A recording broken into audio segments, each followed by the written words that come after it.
Ini pergiwo, ndak bopong pergiwo.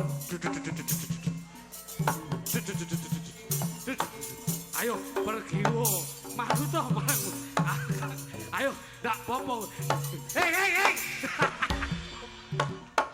Wah, pembleset. Oleh-oleh nek yak-yakan yo ngono kuwi lho. Syukur. Lah bojone iki ning kene kok digendong bojone kancane. Gatut kacahe rusa. Tak contoni. Wah. Pergiwo. Manut to marang pun Kakang pergiwo. Bakal ndak kepengake uripmu kowe.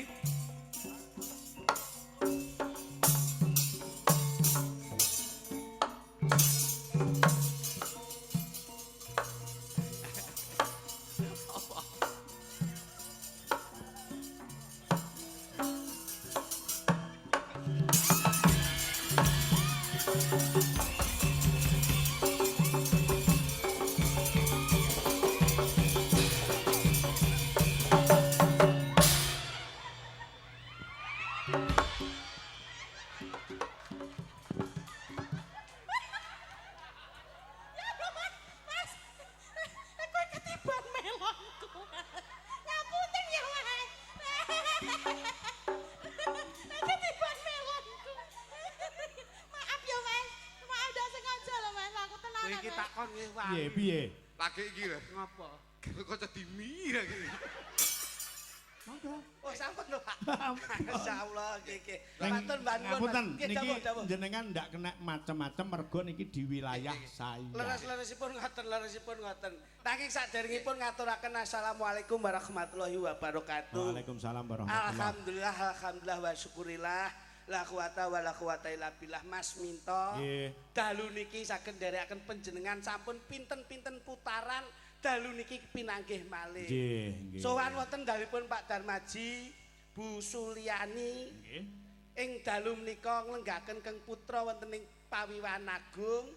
Wonten ing pahargan menika andum katresnan anggenipun bebrayan insyaallah tumuju wonten ing bebrayan ingkang sakinah mawaddah warahmah tinampi ridho lan hidayah pinanggih barokah. Amin. Dongane wong melek wengi bengi iki akeh diijabah dening Gusti Allah taala. Ternyata piyai ngriki nderek Bragung Mas nggih. Sumbragung nggih. Alhamdulillah piyayinipun leh semanak grapyak Mas Minto. Dalu niki mengeti Keng Putra anggenipun lenggah wonten ing Bale Wisma Agung. Nyuwun pangapunten Mas Minto. Saben-saben wonten pahargyan lak mesti mantenan, nek mboten mantenan bersih desa. Yen ora bersih desa sunatan, luput saka sunatan syukuran. Kula nek syukuran sunatan bersih desa kula sik gelem urun donga, urun rerembug ingkang positif. Ning dalu niki kok kula ken urun rembug pangapunten saestu. Kula nek dalu niki anggenipun Mas Heru kalian Mbak Akvina, anggenipun bebrayan pangapunten kula mboten saged tutur-tutur. Sami, jenengan kalih kula profesinya sama, statusnya sama. Dalu niki kula nggih mboten patek wani nuturi temanten. Lah niku Mas Minto. Niki dipasrahke kalau dulur mulanang Mas Pidi. Nggih, kersanipun Mas kula klutuke mawon. Soalipun kula niku ajeng tutur-tutur manten wedi. Wong kula dhewe butuh dituturi to Mas. Nadalah. Dadi kula niku pasrah bongkohan kalih Mas kula sing lagi niki lebih positif pikiranipun. Ngoten. Kersanipun nggih tanggung jawabe Mas Jo Kluthuk. Wis ben Mas Jo Kluthuk mawon sing tutur-tutur kula tak meneng mawon. Padha kalih kula nggih ajeng meneng niki mengke. Ngoten lho. Wis saiki masa bodho sampean Mas. Masa bodho sampean kepiye apike Mas Heru karo Mbak Akvina iki kepiye? Ngono. Aku tak ora melu tutur-tutur, ngomongi aku wedi kok. Aku ki dina iki butuh dituturi. Ngono. Dadi ngempil kamardikan Mas Kluthuk nuturi temanten awake dhewe ngempil utawa melu kaya ngapa mirengke tuture. Sampeyan tak hormati sebagai wong sepuh. Disesep supaya ben sapuh kepiye pikirane sampeyan. Saya pancen ya, merasa nuturi mergo keluargamu dhewe ya sik ora kok murat-marit jer aku bocah enom wis sepuh saka pantene kok. Tapi awakmu ki termasuk introspeksi. Nggih. Wong iki kudu sadar diri sing kepiye-kepiye anggone. Iso nuturi wong ning harus introspeksi diri sendiri. Mawas diri. Iso ngajari ning kudu iso nglakoni. Apik. Wong awakmu nuturi manten kan ya ora mungkin. Nggih, nggih. Wong awakmu ya sik gejolak rumah tangga sik merat-marit gitu. Ya butuh sampean sing Ya, ya. butuh. Ning ya sok nulari. Nggih, betul. Ayo sing langsung nuturi neng buri. Loh, lah ngapa to Mas? Kok ngarep buri ya padha wae. Ya setidaknya itu harus jelas ngono lho. Yang di depan. Iya, Sing gak iso nuturi. neng buri. Oke. Ngono lho. Dadi penting. Masalah ini Kula niku kalih panjenengan ngeten senenge. Ah. Saling menutupi dan melengkapi, Mas. Betul. Mboten kok congol cumongol mboten. Dadi kula nek ora iso tutur-tutur nggih Mas Ya. kula sing nuturi. Penting. Panjenengan pun pasrah nggih Mas. Mergo rumangsa ngrumangsani enek sing luwih pinter, enek sing luwih sukses, enek sing luwih ngerti. Saestu Pak, saestu. Mula nggih monggo Mas Jo ngluthuk. lho kuwi nyapa ning ngarepe? Lho, Iso nuturi manten apa ora? mboten saged. Ora iso kok ning ngarep iki. Lah kudune. Neng buri. Lah yo ngono lho, wong yo aku ki Nah, adikmu. ya ngono. Keluarga ning buri Alian ning gen. ngarep. Keluarga ya Ramos. Sik toh. Lah sampean kok yo melu mubeng buri ngopo? Keluargaku ya merat-marit. Kowe iki yo sembrono kok iso. Pak Darmaji menika piyambakipun. Pak Darmaji menika. Niki lho Pak Darmaji. Ngono kalih Bu Sulan. Kalih Bu Ayo.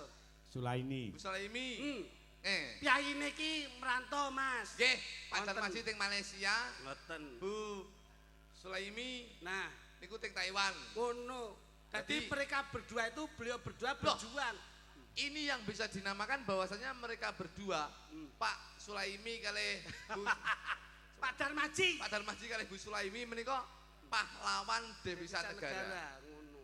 Pak Minto. Heeh. Jadi beliau berdua itu bisa dinamakan pahlawan Devisa Negara. Nun sewu.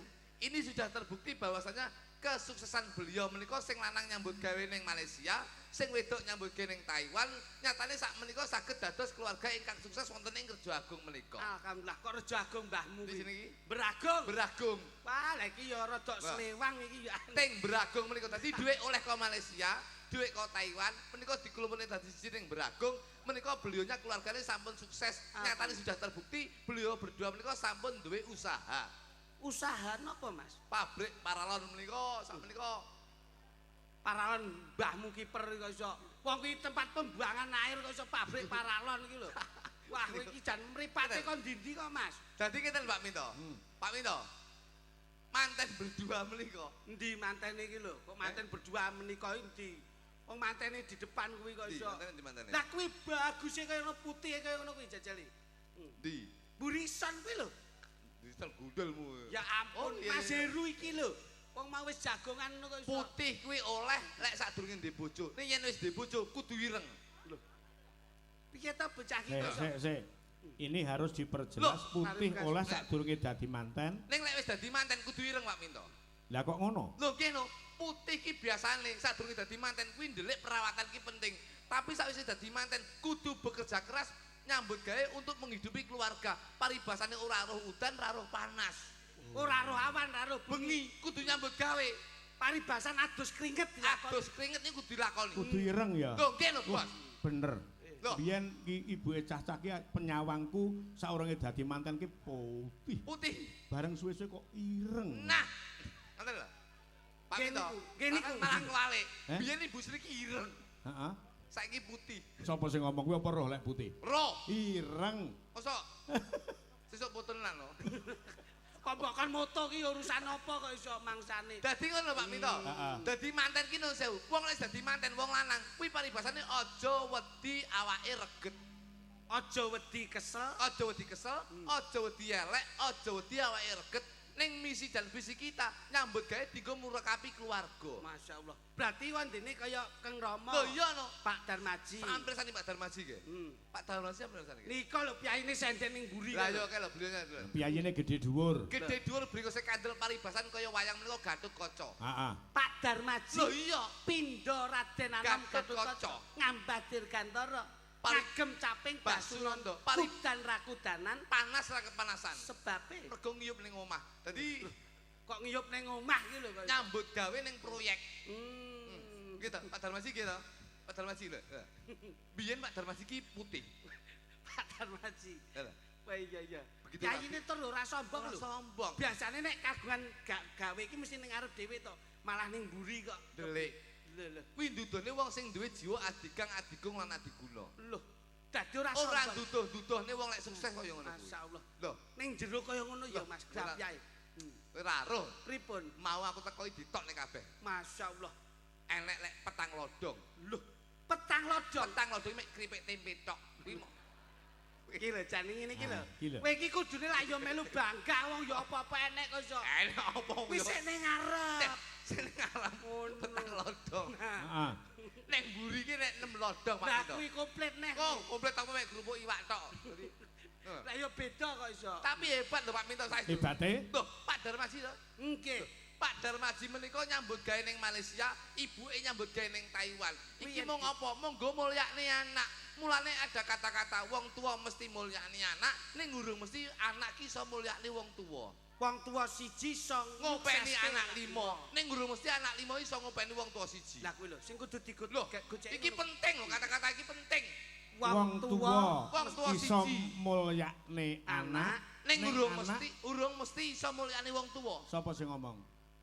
Sing ngomong Pripun, sapa? Kula kata-kata bijak lho Mas. Lho, anak ki iso mulyakne wong tuwa lho. kok saged Proses pembuatan anak kuwi wis mulyake wong tuwa lho. proses. Ayo. Oh iya. Penak lan mboten penak niku gumantung atinipun, Nah, Pak. kuwi ning awake Mboten. dhewe-dhewe. Tegese menika kula ngendikan matur ingkang kados mekaten menika. Ngendikan ya matur. Matur. Contohmu mbok wis ngomong Loh, ngono wae. iki jelas lho. Rungokno. Sok jenenge anake jenenge Mas Heru. Ru. Heru. Gedhi kono kowe kok tonyo ndasmu bar kowe. Gedhi oleh tapi pengalaman dalam hidup berumah tangga ki oleh sampai aku. Lah Mas Heru ki jam terbange kok ngendi-ngendi kok. Jam terbangnya apane lho? Lah sampean Jam dinding aku ya 6 aku ning. jam terbang ki pengalaman ki lho. Ngono. Sampan kudu iso mulyakne wong tuwa. Mula Pak Darmaji Bu Suliani. Kuwi kudu mbok mulyakne. Putrane Pak Darmaji sapa? Nggih, Mas Heru. Mulyakne wong tuamu.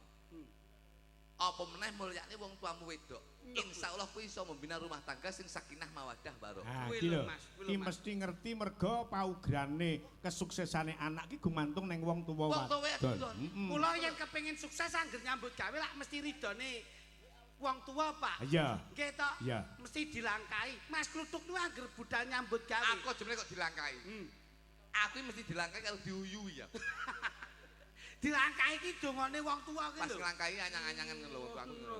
Lak lenggahe wonten mriki. Eh. Nyambut damel wonten Malaysia kalian Ah. Taiwan. Jadi ngono, Pak? Ki nek dijikuk saka Malaysia karo Taiwan. Kuwi tembunge iso mata. Mata.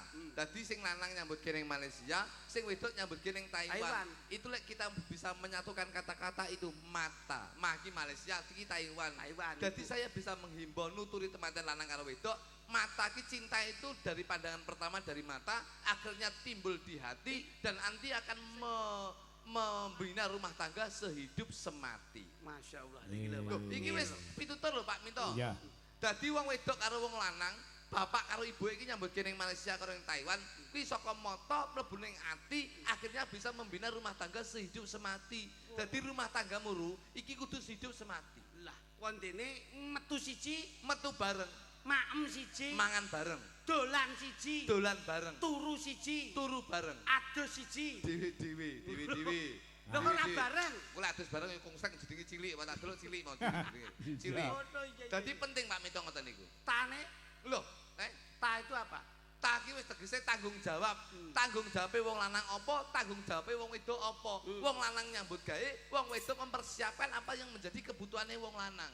Nggih, nggih, nggih. Heru nyambut gawe golek pangupaya jiwa dienggo nguripi keluargane, sing wedok ya tanggung jawab piye pamrih wong lanang ki seneng. Wong wedok Mbak Afina. Mbak sapa? Mbak Afina. Mbak Twina, Nggih. bojomu ndi to, Lu? Lah kene ning sandinge kae to. Kok tuwek men bojone mu? Mripatmu kae. Wi bae, putuk bae wis gedeng ngene ya. Lah kowe yo teko aku. Lah kowe dadak ngeruh nyambut andinge kuwi. Lah wong sing sandinge make kok iso mbok budek. Jadi mengingat seorang laki sebagai saka guruning Tuh. keluarga, Nggih. mula lek nyambut gawe duwe kaya kudu byuk ketubyuk Byuk, diwehne Pak. sing wedok. Nggih. Nah, iki. Contohe kaya kula Pak Minto. Heeh. Dadi kula niku nang sewu, bojomu ndi, Ru? Bojomu ndi? Bojone turu persiapan Salah. engko bengi iki arena dan juara ya kok iso. Arep dadi juara piye mburi jenang tok kaya. Oh no, yo. Ngene, Ru. Kel, Herul. Wong wedok ki kuncine siji ben bahagia. Piye, Mas? Kudu mbok blonjo apa sing dadi kepingane wong wedok kudu mbok tutne. Loh, dadi wong wedok pengen apa-apa Tutne, turuti. turuti. Ya nek kemampuan iki cukup gitu, Mas. Lah nek kaya Mas Minto bengi mayang ngene iki, buke nyuwun apa-apa iso ngudaneni. Lah nek terus kemampuane nyambut gawe beda pripun? Sesuai dengan kemampuan awake dhewe Pak Minto. Heeh. Wis wong wedok ki senenge apa turuti. Mbuh piye carane golek utangan los. Nuruti wong wedok. Lho nggih lho Pak Minto. Lek wong wedok kena nggih daringan patut untuk dituruti. Ngono lho, Mas. Lho. Terus Lek wong wedok mung mburu senenge dhewe ora mikir keluargane piye coba. Gaya hidup lho sing dituntut. lek ra gelem nurut wong wedok nuruti karepe dhewe. Pegat. Kowe aja angger pegat-pegat terus lho kowe. Lho los iki. Kowe las-los bojomu ya mbok losne. Nyatane kowe dhewe ya mumet to ya an. Lho, Nyetir wong wedok kuwi angel. wong wedok ki keras kepala. Wah, apa es batu Loh, Sing ngomong lek wong wedok keras kepala sapa? niki Sing keras kepala ki wong lanang. wong wedok Pak Minto. Wong lanang. Kok saged? Teko wong wedok-wedok lek wong lanang ate ndak keras kepala nesu apa ora jajal? Pak Minto kuwi kepalane siji. Pak Minto. Iki kepala liyane Pak Minto. Iki jane bukune kok ngendi to? Aku nganti gak cetok aku. Hei, Pak Minto iki duduk kuwi. Ayo terus coba. Wong wedok ki di no sewu, wis dikodratne keras kepala. Tapi mek kepalane tok, liyane empuk. Kowe aja pilih-pilih lho. Wis to. Kabeh ki ya ana sing keras ana sing empuk. Tegese keras kepala ki pemikirane sok lho wong wedok ki nun sewu. Ki kodrate ya. Nggih. Siji gampang emosi, loro cemburu ki tinggi, sing keloro apa sing didadi karepe kudu dituruti ki wong wedok. Tambah sitok. Tapi atine ki empuk, tegese Oh. gampang nangis. Lah kuwi. Tangane ya empuk, gampang nyambut gawe. Alhamdulillah. Lah, terus liyane ki ya Justru sing nangis ki malah sing atos. Pak Minto iki kok kono nyapa to Pak Minto. Sampai ndak ngerti apa sebabnya kok nangis ki mergo atos. Lah ya, Mergo nangis ki duwe gegayuhan, duwe kekarepan. Kudu Iki lek dipinakan. ngerayu karo wong lanang terus kanggo cara nangis. Wong lanang ben nyoh sakmene, nyoh semene. Piye to, Pak? Pak Minto. Hah? Niki ilmu kula. Wis to. Iki lho, rungokno kodhok kaya ngene, kodhok ya. Kodhok ki ramene kaya ngene. Iki aja mbok delok kodhoke, Didelok piye, Mas? didelok sasmitone. Tapi aja entuk ngorek lho. Lho nyapa? Nek ngorek kobong iku. Apa ndasmu iki? Ngono. Wong ki- Kene. Dadi nun sewu Pak Minto. Heeh. Dadi Heru karo Mbak Vina iki kudu nyenengke wong tuane. Aja duwe jiwa idealisme, tegese nyenengne keluargane awake dhewe, ning ya kudu duwe prinsip nyenengne wong tuane lan nyenengne maratuwane. Lah nyenengne iki karo materi. Lho ya ora no. Ru. Heru. Lho. 15 tahun aku rabi iki ora tau kok seneng karo wong wedok liyane. Masyaallah, pinter imanmu, kuat takwamu ya gede. Lho, kok takwamu gede aku dipantau terus kok aku wis. Ya dipantau ora ki ndelok ngono lho. Kunci keluarga ben harmonis Pak Minto. Heeh. Lho, Delok sik iki situasine. kuncine sisi Ru. Heru. Sisi delon. Pokoke awakmu ki aja omong-omongan karo bojomu. Lho. Piye to kowe iki? Sik. Kunci keharmonisan keluarga Aja omongan karo wong wedok. lek dianggap satru. Loh, satu lah masalah. Yang penting untuk menuju rumah tangga yang harmonis. Di kalangan masyarakat terus ndak oleh omong karo bojo, terus nganggo sasmita piye lek jelas diarani wong padu. Ndak rukun. Piyayi sakmene mbane iki duwe bojo kuwi nun Wes. sewu lho. Wong mantu ki goleke teman turu anake lho. Mas Heru maune ijen, njur saiki kagungan garwa ki karepe ben enek kanca komunikasi. Kok lek omong-omongan ki wong wedok sekolah dijak omongan, kuwi mesti ngundat-ngundat perkara liyane. Wah, kuwi ngawur kowe nek Mas Heru mboten e. Sik ben dijlentrehke kok kudu ndak omong-omongan neng-nengan ki piye? Kula mbiyen iki membina rumah tangga ki 2 tahun, ki Terus? kerep omong-omongan, ki malah kerep geger. Loh, Tapi setelah aku goleki apa terus menjadi kunci gegerku karo bojoku, Oke. ternyata komunikasi. omong-omongan. Omong-omongan. Tapi setelah aku ra omong-omongan, ki malah harmonis sampai saiki. Aman. Malah Oh aman, iya, Pak Minto. pancen sing apik iki pancen yo meneng-menengan. Meneng-menengan. Oh iya, terus. Ngoten. Dadi lek enek apa-apa, kuwi gawe metode yang lainnya. Bahasa. Bahasa. Contone, Dalam apa-apa ya digambar. Heru iki mau pengen apa-apa iki? Gambar Sing gambar sapa? sing lanang. Sing lanang apa sing Sing wedok? lanang. Loh. Pamo Heru pengen lunga, metu. Metu no ya biasa no. Gambar kunci. Loh, Berarti Mas Heru arepe lunga njaluk kunci sepeda motor. Mbak Pina ngerti? Ngerti no? Lho, Bojoku mbiyen ya ngono ngerti. ya mbok gambar. Tak gambar ngono. Masyaallah. Pamane Mas Heru nyuwun pamane. Makan yo gambar piring karo sendok. Mbak Pina ngerti. Langsung bojoku paham yen aku ki njaluk mangan. Loh. Njaluk mimi. Mimi tak gambar gelas. Loh. Ngerti ngono. Paham lho bojoku. Njaluk wedang susu no. Wis tak gambar gelas terus kene andinge bunder nik ngono. Ngapa kok bunter-bunter ning? Nyapa tak cari susu kuwi. Sik. Terus umpama sampean arep njaluk adus piye? Adus tak gambar siduk Pak Minto. Mesti bojoku langsung sprundul njuku anduk. Oh. Ngoten niku kula. Ah nek kangen hubungan. Nah, Terus pengen kumpul ngene iki, malam pertama kowe biyen piye jae? lek pengen mangan, kuwi tak gambar piring karo sendok. Ngerti ya? Paham bojoku. Lah nek mimi Gelas. lah nek terus kangen pengen Terus- kumpul. Mesti tak adus ya. Kuwi tak gambar siduk, aku mesti arepe adus. Oh. Bojoku paham. Malam Jumat ngene iki Ya. sunah Rasul ibadah. Nah, ngene iki nek arepe nyambut gawe ya. Heeh. Aku mesti tak gambar kunci ngono bojoku mesti nyepakne mobil aku. Loh. Ngono. Paham ya? Paham to. Sing tak takokke ora kuwi lho. Apa? Nek kepengin hubungan suami istri kuwi lho. Lehmu gambar piye? Apa kuwi? Lho, kok kok sik teko aku aku ndak kuwi ngerti lho. pitakone adimu ki. Pak Minto. Lek arep lanang wedok ngono lho. Nah, ngono lho. Lah, kuwi to, cis. Cis ki apa kok iso? Cis tipis-tipis. Maksudnya kuwi ya hubungan ngono kuwi. Kuwi tak gambar. Lah kabeh mbok gambar kok. Kuwi tak gambar. Piye, Mas? Tak gambar kurungan terus lawange buka. Lho, Ngono Pak Minto. sik kok ora padha karo nek maem karo lek Lho ya beda no njaluke kuwi yo. Dadi tak gambar kurungan karo lawange buka.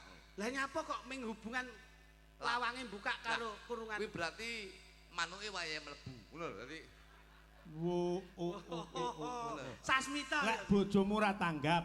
terus Ya coba lek bojomu ndak ngerti. ora tanggap. Ora tanggap. Kuwi tak gawe gerak tubuh. Loh, Gerak tubuh piye? Loh, nggih dengan gerak tubuh lho Pak Minto. Terus contone jajal piye? Jaluk apa? Ya arep turu awor kuwi mau. Turu awor ya aku lek mangan ngene to. nggih. Lek ngombe ngene. Nggih. Lek njaluk turu awor wis biasa. Piye, Mas? Njalukku mesti mek ngono. Wah, bojomu marah. Mara. Terus akhirnya kodemu Kodeku mek ngene. Apa wi? Pak Minto nyapa to. Oh, anu, olahraga. olahraga. Nah, olahraga iki nyapa to Pak Minto. Lah ngene Kene iki lho, Pak Minto. Senam to, senam. Oh, ngedukne meteran. Lah alah, kok meteran iki? Mosok meteran gone ning kene. Bar diukur, Ngene lho, ngene. wah cepot celana. Nah, ya kuwi lho, cepot katok. Iya, Eh. Tanggap. Iki kan ngitik iki kok jelasne nyapa to jare yo. Wong jenenge nutur iki ya nuturi sing apik. Iya, mantu. Ora kok nuturi ning sasmitane sasmita sing ora pas. Guyon. Wong Mas Heru iki piyaine meneng ngono kae lho. Meneng. Menengo Heru glendem kita ya. Loh. Kok glendem piye to? Tegese glendem iki beliaunya Heru iki glendem untuk membina rumah tangga, ngono lho. Wong piyaine nyeneke meneng anteng.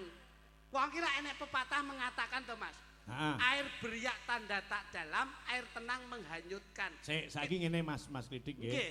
Untuk membuktikan bahwasannya untuk minta hubungan suami istri. Nggih. Iki ben jelas iki diperagake karo presiden. Kuwi tak anu ya. Jaluk Oke. niku to. Heeh. Oke. Peh, Mat. Coba. Sopo Sing mari sampean lho kuwi iki. awakmu? Dadak ngomong ngono kuwi kudune praktek nek karo aku ora pas ngono. Bojoku sapa? Wis milih kono sak karepe kono. Golek sing nganggur sakmene sik do mangan kabeh. Pilihna to Pak Minto. Kae lho rada nganggur wiraswara lho. Ndi? Wiraswara Padha lho. lanange gedeng aja niku ya. Lah sing nganggur kuwi tok kok iso mangsane Glena. wiraswara. Glena. Ayo sing ndi? Ki do madang kabeh. Kene Nduk. Jale Sing ndi? kancanono kae Masmu kae. Iya, kowe lho. Lah kok Kowe tak goleke dangkelan pring iki lho, meneng kowe. Mangsane angel golek sinden ngene iki. Liya-liyane do mam kabeh kira gelem maem kok. Ora gelem mangan. Tahu gede tirakate kuwi. Gede trakate napa? Iki mau wis mangan tek 3 piring kok sore mau. Kowe kira sembrono. Pangapunten lho Mas. Heeh. Wong Pak Darmaji iki piyaine iki blobo lomo. Dadi iki lho Dlon. Yaine wis satene ditokke. Ngene, jare kingko para esuk. Iki engko nusul bakso. Lho, sesuk-esuk piye kowe rumah? Pecel. Pecel. Sesuk bengi sik enek-enek rawon. Lho, tanggapane nganti ngusuk tok. Lho tapi rawon khusus ki engko. Ning ndi? Marung dhewe. Mangsane Ayo coba diperagake kaya ngapa? Jale. Iki duduk maneh bojomu, Tuk. Kae Niki, Pak. Heeh. Iki ketoke ngene mawadah tenan lho. Kowe ra sembrono. Ngono. Jale. Gawedi. Kowe iki digolekke rada apik ora gelem jaluke sing ngene sedengan mbok paido kok iso. Ngopo sebabe tak goleke pipit sing gedhi? Lah, Pak. Sing ora mbayar kuwi malah senengane torok karo wong lanang. Nah, ya kuwi. Nah apa? Modelmu. Nyapa? Liyane Pak Minto juga. Disyukuri tok. Kowe iki ora ngerti urusane wong wedok. Wong wedok ngene iki gemati lho, Mas. Gemati apa mbok golekne wong wedok sing leng nek kentongan ngene kuwi kok. Delok ibu-ibu sing lemu-lemu senenge wong lemu ki ndudoke pikirane ayem, atine tentrem. Sing lanang mesti kuru mergo ngenes. Ya ora. Wis lemu. Masa Heeh. lemu ki ora perkara bahagia ki ketoke penyakit kae Aja to. Ayo diperagake njajal. Tarinen jajal. Tarinen. Umpama awakmu anu Mas Heru pamane. Iki sapa? Iki Akwina. Oh, bojomu kok ngene Heru. Umpama Mas, ya ampun. Umpama kowe iki Tak jajal. kepet. Masa Afina Bisa model romantis apa ora? Kowe kok nek kira gelem apa tak golekne buis tukang adang. Nah. Sik ngene Mas, apik-apikan Piye, Pak? le merayu seorang wanita antara Jo Kluduk Mas Jo Klidik iki apik endi? Sampeyan tak gandengke karo Mbak Punjung coba. Kula sik digolekke Ya iya, coba. Peh barokahe melu wayang ben bengi digandengne terus lho. Ning ra entuk go mulih to, Pak ya? Entuk. Ora entuk. Entuk lek pengen geger neh kowe. Ngene. Mosok sik kurang ya kowe iki. Kok ya Mas iki ngene ono lho. Lah, Cangkeme Siki. ora Mas yak-yakan. iki lho. Nyambut gawe kok go mulih. Pak Minto, heeh. kritik karo iki lho. Ya. Nggih. Aduh, lah oleh kode ijo. Cilik tapi lincah. Lho iya no. Oleh kok kode bangkak ya wis. Kowe ra sembrono, Mas. Iki sebelah ki Mek kukong. iki malah aku iki rada rugi kok. Kayak sebelah ki tanduran jagung ning ora bertongkol dua. Nggonmu bertongkol dua lho. Iki malah tongkole ndak umum iki ya. Ngono. Rajono. Lah, kok ya Ora nduk. yak-yakan ngono. Lah oleh iki ya. Contoh nih Mas Klidik Nggih. menjalin mahliga rumah tangga yang harmonis, yang tentrem, ayem, kebak kabagian kaya ngapa coba? Kula niku mboten kakek ngomong kok, Mas. Saya itu tidak terlalu banyak mencintai wanita, tapi mencintai satu wanita berbagai cara. Ya. Begitu ya Mas. Yo. Ngapusi. Satu wanita ya Mas. Iya. Iya. Ayo kene. Dok, anu tak Nggih. Tak gendong neh. tak gendong piye kowe ora ganggu. Aku iki karo kunjung pangapunten Mas Minto. Ya. Dik, sampean ngerti to? Pripun Mas? Nek ning ngarepe Mas Darmaji lak ana tanduran kates to kae. Nggih Mas. Kates kae lho. Iya. Kae itu aja kates. disawang katese. Ning samangan katesmu. Kowe kok tak tonyo ndelosor lho iku kok iso. Aku ki ngomong karo iki ora ngomong karo Lah iya. Tapi kan katese punjung jos. jos yo nggone bojomu Lah, iki duduk kates. apa kuwi? Melon. Kowe ra sembrono. Papunten Mas. Ngerti to nduk kae apa nduk? Kates Mas. Kates. Nggih. Kates kae saka tembunge ka karo tes. Nggih. Kaki karepmu aja nganti mandek, tes ki tegese apa wae sing dilakoni kudu dites dhisik. Aja kemrungsung, grusak-grusu keburu nafsu. Oh, layakno jenengan tukang ngetes to Mas. Lah iya kuwi. Mula kabeh kudu dites dhisik. Dadi kowe kudu siap alpe dites. Ngono. Dadi kuwi sik kates, Nduk. Kowe ngerti sebelahe kae ngarepe apa, Nduk? Jagung. Mas. Jagung. Jaganen atimu aja nganti bingung. Mula awake dhewe wong beblayan kaya Mas Heru karo Mbak Pina, kuwi dijaga atine aja nganti bingung, aja noleh nengen, aja noleh ngiwa, sawangen ning ngarep aja nyawang mburi. Kados panjenengan nggih. Kaya Mas. ngono diajeng. Ngono. Yen kowe tak Kasar-kasar yen to. kowe tak ibaratne paralon, Nduk. Hah? Paralon. Dadi wetengmu gedhi tak cepaki sapi teng sing ngombo. Ya toh, mesti elek kowe ra. Lah bojomu kok pokoke sapi trek. Paralon kuwi saka arti paki paringono tresnamu lan tresnaku tetep nyawiji. Ra ki tegese ra ana wanita sing tak tresnani kejaba mung kowe. Lon ki lon. Kowe ben bengi mesti tak keloni. Lon ki alon-alon. Dadi aja gemrungsung tetep alon-alon membina rumah tangga ya, Nduk ya. Oh, ngono ya, Mas. Ya, wah gawedine. Demen aku. Mas, Demen palaku ngono ya. Aku Palaku. Demen palaku. Lah mau lho, tok rayu mau demen aku. iki jane wong wedok wong manol iki banget. Lah aku demen kok. Ya demen tapi aja nginang ngene kaya. Lah wong sing wedok agresif karo ora. bojone kan. Bojo ya Mas Minto. Jarene kan Heeh. agresif. Bojo ya bojo tapi gerakmu iki aja kaya ngono iki kaya bar ngombe jamu galen ngosek kowe iki. Piye ngene? Nah ngono lho. Mingkup. Alah kon tetep kempit nyapa to jane kok. Nyapa? Lah piye? Nah, biasa ngono lho. Kuwi ra iso mingkup wong pupune gegeden kok iso. Mbok kon mingkup ya Dik ya. Niki lho Mas Minto. Heeh. Bocah niku sing klasik niku nggih ngeten niki. Klasik niki. Klasik kaya motor. Loh, kepiye to sam wong ki luwih becik. Klasik bojomu lek bojoku iki herek. Kok erek kepiye to? Kenalpane kudu Hei, blok. bojo kuwi halus badhe dahar napa Mas Jo Klitik. Menika sampun cemawis badhe ngersakaken sirah monggo. Halus bojoku. Penake bojo ngeten iki lho Pak Minto. Heeh. Sing rada kasar. Napa? Kowe golek halus lek pas mangan. Kon nyontoni iki kasare bojone Loh, coba. bojo kula iki kasar. Kowe lek mbok golek bojo halus nun sewu. Kowe lek pas ning Surabaya ning kota besar nyabrang malah bahaya. Penak bojo sing kasar ngene iki. Piye? Loh, ayo Mas kalau dalane sepi, kiwa tengen sepi. Ayo kita nyabrang, ayo nyabrang. Nih, penak. Bojo halus, ayo bahaya. Piye? Kaya ngopo? Hmm. Tengen lho, enek pikem. Hmm. Aduh, lho, mlaku klunu urung teko nggon tabrak pikep bongko kowe. Ya ta, nek lah seneng karo dulur ngeten Iya, Pak.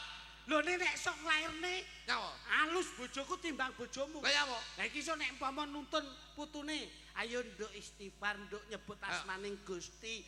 Kuwi lho, sirahe jabang bayi wis ketok tungul-tungul, nampil napas, ngunjal ambekan. Kuwi lho nduk alus metu punang jabang bayi gangsar. Kasar. Hei, kok nek bojomu kasar piye? Ndang mekokok, ngono piye kowe? Aku lho wis molo kuwi lho. Ayo Mas. Mbok golek pas kuwi Pak Minto. Jajal pas tanggamu kobongan. Piye? Loh, lha lek penak bojoku. Kalau omahe Pak Minto kobongan, ayo kita golek banyu, ndang disiram, grujuk yang mampet. Kena bojomu lho. Piye, Mas? Loh. Apa kayak kedul. Ora enak ya. Urung teko nggon omahe entek. Wis ra gagas. Mas pelokmu, Mas. Pelok, Mas. Sekarang ini ya. Iya, Mas. Dalem. ketika kamu memegang tanganku, apakah ada yang marah, Mas? Yen nesuwi sarana kanggo nduduhke rasa tresna. Mekaten. Iya, apa wae sing tak lakoni ora ana siku dendaning Jawata. Kabeh wis ditata. Sekarang sudah tidak marah-marah ya, Mas? Ora ana. Mergo wis kena lantai kelapson. Wah, Ya ora kok iso. Coba.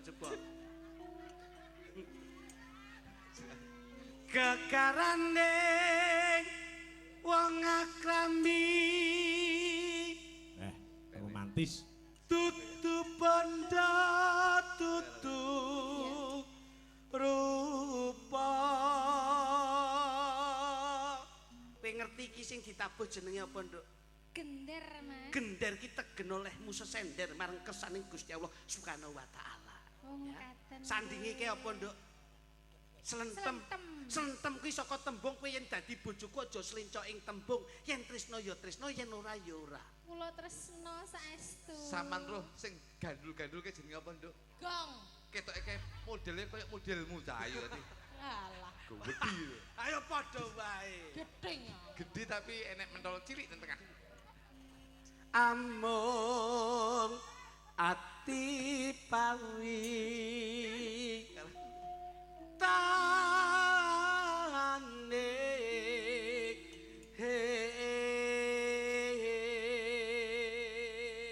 Wah, romantis. Ya iso apa ora kasing sisih lor kae. Sakit Pak Minto. Aku rayunan, Mas. Sayang. Iya, sayang. Bibit, Iya. apa bedamu sampean karo salon Cahayu? Enggak aruh, Mas. Apa, Mas? Kita enek bedane. Nyampur aja genset. Mengecewakan. Enggak kok mengecewakan kok. Kondulang bit ben ketok sayang bit. dagelane nek klambine kaya Dulangan, Pit, dulangan, guling Pit. ngono kuwi. Ngono. Sing didulangi apa serane apa-apa entek kabeh Pak Minto. Ya kuwi. Nah, Tak buktikan dulung ya, Mas ya. lek memang sampean iki harmonis dalam keluarga. Aja kalah karo keluargane Jo Klitik. Nah, nggih Pak Minto. Tak dulang ya, Mas. Iya iya. Aku suwi enelek 6 tahun rambut dulang, Nduk. Ndek ngenani mbok dulang malah. Nduk sayu. Mosok mangan tenan iki. Alah, alah, alah. Apa kuwi ora gizi ora vitamin blas. Lah wong didulang turane wong. Ditulang turane sinda-sinda. Didulang turane wong lekmu seneng. Loh, ya Allah. Ngono mbok pamerne. Nyepres, Mas. Nyepres. Aja mbok buak, biasane tisune kuwi mambu siti ya dipangan lho. Ngono. Ya krek. Nyapa? Lombok tok. Lah wong setiae ngono kuwi. Ngombe ya, Mas. Aja kaget. Ngombe ya, Mas. Mimi, ya? mimi. Mimi. Mas. Mimi, anu aja kuwi to, Pipit nyapa. Sing ndi? Lah langsung nang ngene kemasane kuwi. Mimi ya, Mas. Alon-alon ya, Mas. Lek mimi ya, Mas ya. Nyapa to sing iki? Lah sing ndi? Kuwi lho. Engko sing kuwi engko. Mimi sik. Jan setia tenane bojone. Bojone setia Oh, tenan. setia. Setia. Bojone setia. Iki Mimi plus masuk angin. Ya. Setia lho. Ayo, nah Pit sik ngelak Pit. Sik ngelak. Tas sik ngelak. Sik ngelak. Ya, sik tak bukane, Mas. Ah, gak apa-apa. Bojone setia. Nah. Aku ning ya sok ora ngono kuwi mbok cawiske ning mejane penak. Sekali-sekali rap karo tekpon kakak. Aku gak mangan ning raiku pedes. Jakre. Iki jane banyolan opo nek. Iki dulang ya lombok tok. Lah wong iki ngajak raiku ben kowe jangan. Kowe yo ngono mbok dulang mie paling pedes. Mbok Gak kowe ngerti banyu. lane lomboke lho, Mas. Ora ngerti apa? Mus diomongi lho, lombok tok mit ngono. Ayo ditutukke Mas Ludung. Suamiku. Luput. Sik. Suamiku sedang anu lho. Matengane komoto barang. Mas kok mesakne. Kowe bar mangan pedes ya iso mbok semprote ning kancane iki lho. Oh, alah. Wis ora melu mangan mine. Mine bojomu enak ra? Loh, Mine bojomu enak. karek telu. Rantak apa piye? Mas. Kok eruh? Ora kok rontok ning dingengei. Luput pisan kena pisan. Suarane jan arum serak-serak klomoh. Yen gampang luwe gampang. Nah, untuk mepet dirangkul.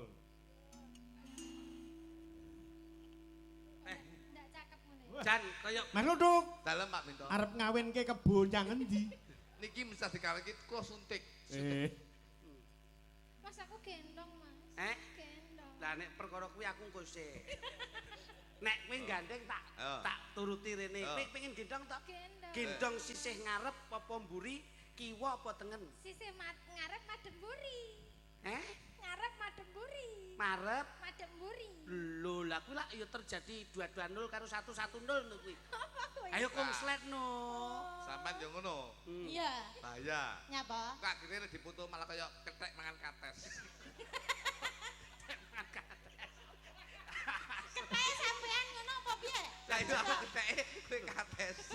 Lah nek aku lho luput pisan Ayo, aku kena pisan diajeng pergiwa manuto marang pun kakang diajeng pergiwa Nggih, Kang Mas. yen menawa katresnanku mung kowe ra ana liya diajeng pergiwa Aku nyuwun pangku. apa kowe njaluk tak pangku kaya ngene bukti katresnanku pergiwa ayo pergiwa Sugriwa. pergiwa Pergiwa iki lek cilik gedhi Sugriwa. Kuwi kethek, Mas. Oh, alah. ayo jajali pergiwa kaya aku kok kene lho wah iki jan Iki Sugriwa iki. luput pisan kena pisan yen gampang luwe gampang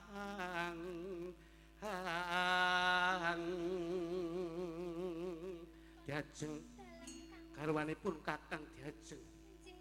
Kowe nyuwun apa bakal tak udaneni waton ora nyuwun mudune lintang rembulan ya Diajeng. Kula nyuwun gendong Kang. Kowe njaluk gendong meneh.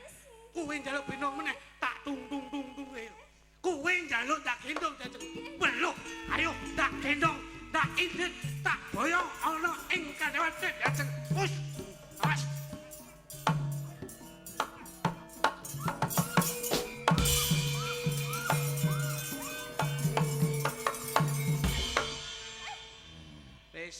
Ramelek Pit. Ngono. Sampak langsung dijak ngono. Melek tapi musuhe kethek niki napa saged? Pergiwo.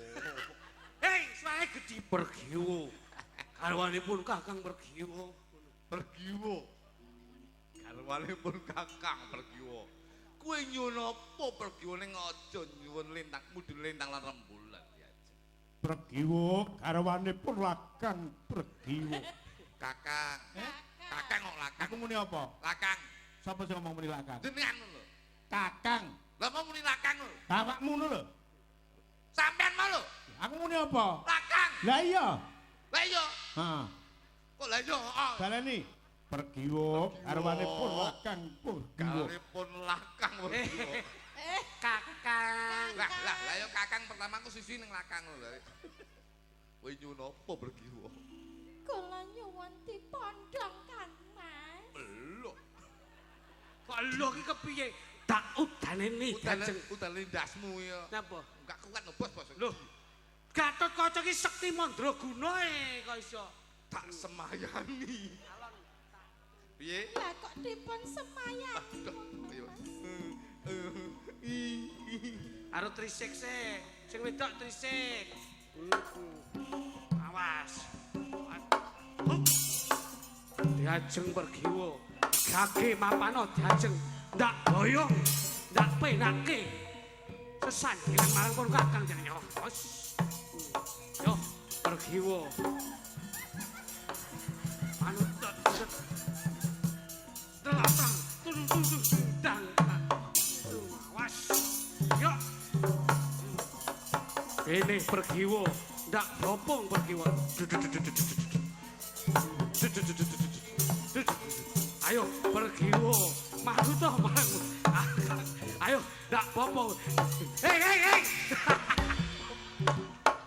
Wah, pembleser. Oleh-oleh nek yak-yakan yo ngono kuwi lho. Syukur. Lah bojone iki ning kene kok Bocahne gendong bojone kancane. Gatotkaca Rosa. Tak contoni. Wah. Pergiwo. Manut to marang pun Kakang Pergiwo. Bakal ndak kepenake uripmu kowe.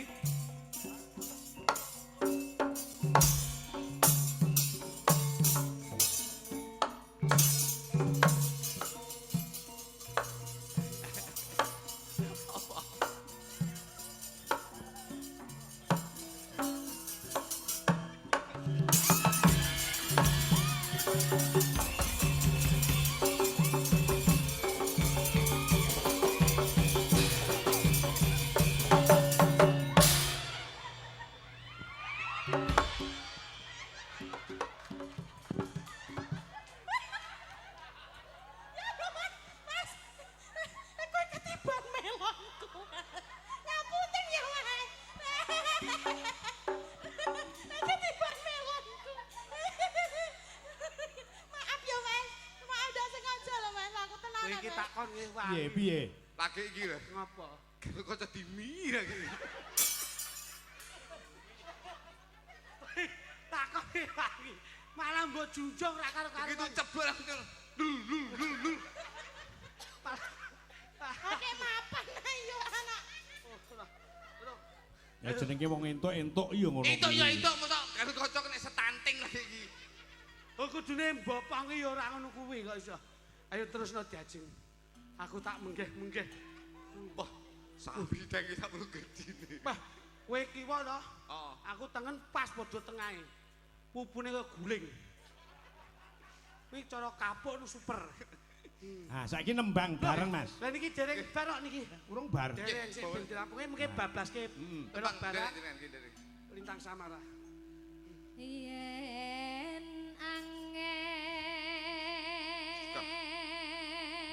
Mau. Maaf lho, Mas. Maaf apa? Maafkan aku. Maaf. Aku iki Garut Kaca lho. Wis. Alah padikmu penak ayo ana. Penak gundulmu iki. Mosok Garut Kaca mek kiwa tok. Yo. Kurang Pit, kurang. Pit. Kurang. Sing tengen wehno pisan. Hei, sing tengen sik segelan. Kuwi tulisane SNI. Angel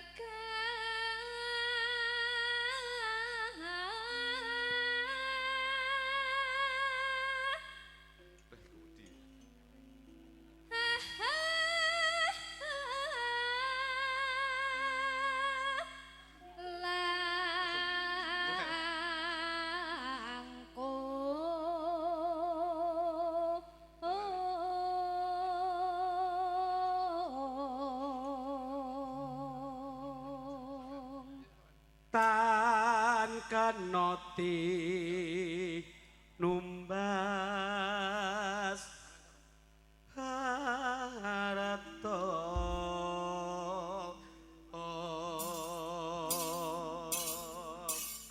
Dawah napa Pak Minto nderek panjenengan? Manut larase pelok barang dadekke lintang asmara. Nah, Ya. Yuk, Yuk, kaya ngapa? Dados. Unduh sakderengipun menawi kepareng badhe pamit ingkang mangkugati wekdal kula aturaken. sembah nuwun. Mboten kathah anggenipun kula aturaken kagem panjenenganipun Bapak Darmaji Sarimpit Ibu lan rumambah keng putra Mas Heru kalian Mbak Akvina Nggih. ing samangke anggenipun jurung dedonga mugi-mugi panjenenganipun kekalih Mas Heru kalian Mbak Vina pikantuk ridho lan hidayah saking Gusti Allah Subhanahu wa taala. Amin. Insyaallah enggal-enggal pikantuk momongan soleh lan solehah. Insyaallah beliau Bapak Darmaji Bu Suliani ing samangke anggen kula wentahkeng putra dadosa piyayi sepuh ingkang saged satuhu ngreksa keluarga ingkang sedaya pinampi barokah. Amin. Amin. Nggih. Sembah nuwun Pak Minto. Nggih. Beliau teng Kalpatan nyuwun gong samudra pangarsana. Seko kupat, seko liwat, kalimat andum selamat. Siap. Yo Le karo ngadeka perangi candaan tembange nandur ngunduh. Yuk langsung dados.